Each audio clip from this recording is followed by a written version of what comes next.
한국을 한 번이라도 경험해본 외국인 용병 선수들이 하는 말이 있습니다. 그들은 한국이 제2의 고향이라며 한국에서 오래 살고 싶다고까지 말하죠. 그런데 최근 특이한 선택을 한 선수들이 눈에 띕니다. 바로 한화 외국인 투수 닉 킹엄과 키움의 요시키 선수, 롯데 자이언츠의 DJ 피터스입니다. 3년째 한국과 인연을 이어가고 있는 한화의 닉 킹엄 선수. 2020년 SK 소속으로 한국 땅을 처음으로 밟은 그는 팔꿈치 부상으로 2경기만 출전한 후 불명예 퇴출됐습니다. 선수로서는 딱히 좋은 기억이 아닐 텐데요. 다행히 한화에서 그를 영입했고 한국과 인연을 이어갈 수 있었습니다. 킹엄 선수는 한국 외에 다른 곳에서는 야구를 하고 싶지 않다는 이야기까지 할 정도로 한국 사랑이 유별나죠. 실제로 킹엄은 부상 리스크에도 불구하고 팀의 기대에 부응하는 활약을 했는데요. 2022년 역시 한화와의 재계약을 맺고 올해 초에 한국에 입국했죠. 그런데 공항에서 발견된 킹엄 부부의 모습에 유독 눈길이 갑니다. 그의 아내가 배가 잔뜩 부른 상태로 출산 직전처럼 보였기 때문이죠. 닉 킹엄은 고향에 돌아온 기분이다라고 소감을 말하며 만삭인 아내와 한국에 다시 돌아온 이유를 밝혔는데요. 이들 부부는 처음에는 당연히 미국에서 출산하겠다고 생각했다고 합니다. 다른 나라에서 첫 아이를 출산한다는 것은 쉬운 결정이 아니기 때문이죠. 그런데 시간이 지날수록 생각이 바뀌었다고 하는데요. 그의 아내 로건이 인터넷에 올라온 외국인들의 한국 산부인과 및 조리원 후기 등을 상세히 살펴봤고 한국 의료진의 능력과 산모를 위한 각종 시설이 미국보다 훨씬 우수하다는 걸 깨닫고 킹엄을 설득했다고 합니다. 킹엄 선수는 첫 아이를 다른 가족의 도움 없이 키우는 건 힘든 일이겠지만 나와 아내 모두 한국을 너무 좋아하고 신뢰한다. 우리는 한국에 온 것이 굉장한 행운이라고 생각하며 출산 과정 또한 친절한 한국인들의 도움으로 잘 해낼 것이라 믿는다며 한국을 향한 남다른 신뢰를 드러냈는데요. 아내 출산 후 킹엄은 한국 산부인과 경험은 대단했다며 입이 마르도록 칭찬을 하고 다녔습니다.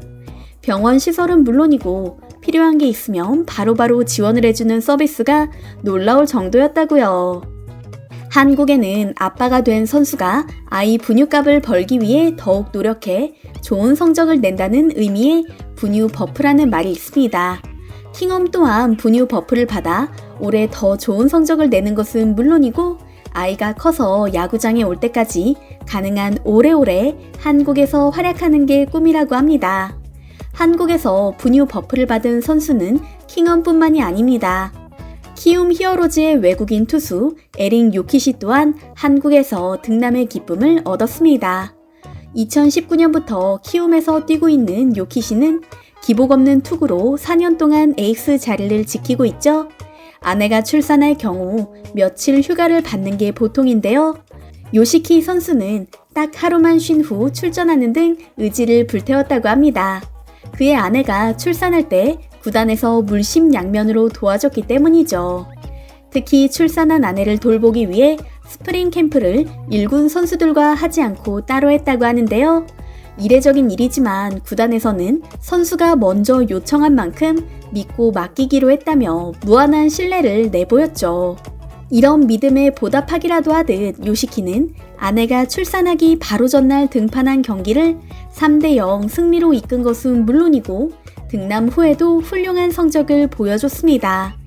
영입 제안이 왔을 당시 아내가 임신 중이어서 한국행을 망설였지만 결국 아내의 성화로 한국에 온 외국인 선수도 있습니다. 롯데 자이언츠의 DJ 피터스죠. 그는 2016년 LA 다저스의 선택을 받아 프로 세계에 발을 디뎠는데요. 안타깝게도 LA 다저스에서 그가 마음껏 뛸 기회가 좀처럼 오지 않았다고 합니다. 미국에서 보낸 마지막 해였던 2021년에도 단 26타석 출전 후 방출됐죠. 그 후 텍사스 레인저스에서 기회를 잡았지만 시즌 후 다시 마이너리그로 강등됐다고 하는데요. 이때 반가운 소식이 들려옵니다.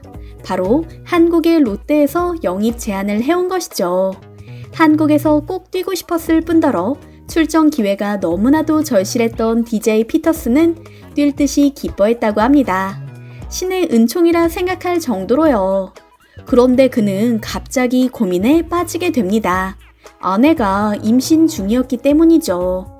언어도 문화도 완전히 다른 한국이라는 나라에서 과연 아이를 낳고 잘 키울 수 있을지 걱정스러웠던 그는 한국행을 망설였다고 하는데요.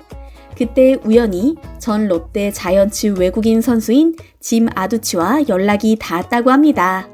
그의 아내는 한국에서 아이를 낳은 경험이 있었기에 조언을 구했다고 하는데요. 아두치 선수와 그의 아내는 한국이라면 망설일 필요가 없다. 의료 시스템은 물론이고 사람들도 너무 친절하고 편리하다라며 강력히 추천을 했다고 합니다. 아두치 선수의 아내와 따로 연락을 주고받으며 한국 생활에 대해 이야기를 들은 피터스 선수의 아내는 한국에 갈 기회를 놓치면 절대 안 된다며 피터스 선수보다 한국행을 고집했다고 하는데요. 이들은 현재 한국 음식도 문화에도 대만족하며 행복한 생활을 하고 있다고 합니다. 실제로 한국 산부인과의 의료 시스템과 산후조리원은 다른 어떤 나라와 비교하더라도 월등하기로 유명합니다. 일례로 독일이나 프랑스의 경우 의료비 자체는 거의 무료지만 예약 후 한 달을 기다려야 할 정도로 시간이 오래 걸리고 불편한데요. 장비 또한 노후화되어 있는 것이 사실입니다. 산부인과가 아이의 생명과 직결되어 있으며 위급 상황이 많이 발생한다는 점에서 조금 신경이 쓰일 수밖에 없는데요. 한국에서는 산모가 원하면 초음파를 볼 수 있는 것과 달리 유럽에서는 그 횟수를 의사가 엄격하게 제한하고 있죠. 중국도 심란하기는 마찬가지입니다. 중국의 공립 산부인과의 경우 남편은 진료실에 아예 못 들어오게 한다고 하는데요. 외국인일 경우 예약 방문도 어려워서 아침 일찍 가서 4시간 정도 기다린 후에 진료를 보면 오후 3, 4시가 될 정도로 시간이 오래 걸린다고 합니다. 초음파 화질이 말도 안 되게 좋지 않은 것은 물론이고 영어를 할 수 있는 의사도 하늘의 별 따기 수준이라고 하고요. 반대로 한국은 영어가 가능한 병원이 꽤 많은 것은 물론이고 아예 외국인 의사들이 있는 대학 병원까지 있습니다. 가톨릭 대학교 병원에는 국제진료센터가 있는데요. 이곳에서는 영어, 중국어, 불어로 의사소통이 가능한 의료진과 영어, 러시아어, 아랍어, 일본어, 한국어로 대화 가능한 진료 코디네이터들이 상주하고 있죠. 외국인들에게 가장 좋은 반응을 얻는 건 역시 산후조리원입니다. 초보 엄마에게는 학교와 같은 곳, 조리원을 나와보면 알 수 있어요. 그곳이 천국이라는 것을. 단순히 신생아 돌보는 것뿐만 아니라 엄마로서 마음가짐을 배웠어요. 또래 친구도 사귈 수 있어서 너무 좋았어요와 같은 반응이 이어졌는데요. 외국은 사실 산후조리라고 부르는 것 자체가 거의 없습니다. 이렇다 보니 외국인 산모들 사이에서 한국의 산후조리원 체험이 붐이 되기도 했는데요. 일례로 일본의 인기 배우 코유키는 한국에서 둘째를 출산한 뒤 산후조리원에서 지낸 경험을 일본에서 공유하며 부러움을 샀습니다. 이후 국내 인기 산후조리원에 일본인들의 문의가 빗발쳤다고 하는데요. 중국 또한 마찬가지입니다. 중국은 두 자녀 정책 시행 이후 신생아 수가 매년 1,600만 명에 달하면서 산후조리 업계도 크게 성장하는 추세인데요. 대도시 산후조리원 이용료는 한 달에 720만 원에서 2,160만 원. 한국보다 비싼 이용 금액이지만 집에서 전문 도우미를 고용하는 것보다 경제적이라고 합니다. 그러나 비싼 금액에 비해 전문성이나 표준 규격 등이 미흡해 차라리 한국으로 가겠다며 알아보는 중국인이 많다고 합니다. 한번 빠지면 헤어나오기 힘든 한국의 매력. 산부인과와 산후조리원마저 이렇게 특별하다니 정말 놀라울 뿐입니다.